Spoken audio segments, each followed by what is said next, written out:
sometimes I do think, and I don't know if you agree, that a startup role is just sometimes, and I know from our research, that a startup role is an act of desperation because you haven't found another job. So I think that we have to ask ourselves, am I doing a startup? Or have I really looked for other jobs? Or have I been rejected from other jobs that I've gone for? Is that good enough reason? Maybe it is. It's not a yes or no answer. So there are some people who were built to be their own bosses. Right. Very smart people. Some of the most successful big names out there could never be an employee. They're too creative. They're too smart. They're too active. They don't suffer fools gladly. Right. And so the only way that they can really be successful is by being their own boss. It's not that they were bad at their job. It's just they were plugged into the wrong position. I think that, so yes, there are some people who are leaving because they have not been successful. That's not necessarily bad. Okay. It may just be trying to put a square peg into a round hole. Right. Okay.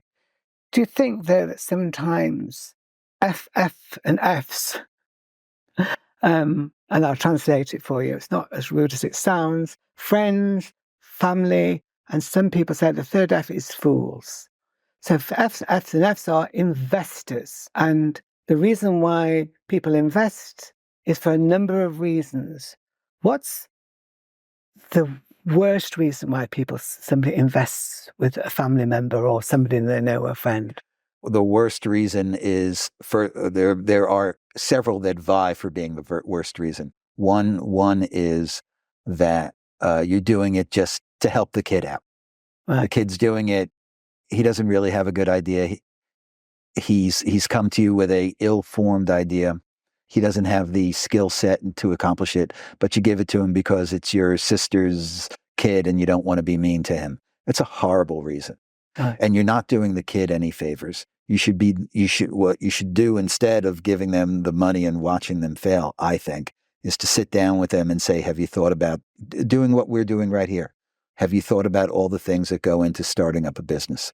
Have you thought about the skill sets that you have? Have you thought about the money that you're going to need and what it's going to take to get from here to there? So if you talk about things you've got to think about, and we are talking about legal matters as well, yes, as I mentioned. What are the legal matters? Because what happens is a startup gets so enthusiastic, and we've seen it in many, many cases.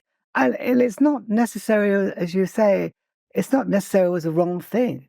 You know, the very fact that somebody has got this idea and starts it, to a certain level, it is an indication. So I wouldn't criticize for every dot and cross to be done. You can still go ahead and do it, but there is a stage, a time where you should go and see. Every new business starts with an exciting idea. Yeah. Something needs to grab you and get it. Either it's a new idea that somebody hasn't thought of before, but there aren't that many new ideas. There's not much new under the sun, but there are things that excite you. Yeah. For me, in business, there's plenty of things that excite me in the world, but in business, the things that have always excited me are things that are connected to real estate. I find it fascinating. I found it it always caught my attention, how to put together a real estate deal, how to make it work, how to build apartments that people could live in, hotels they could stay in, offices they could work in. And it always made me excited. So in the beginning, it starts with the spark. Everything starts with the spark.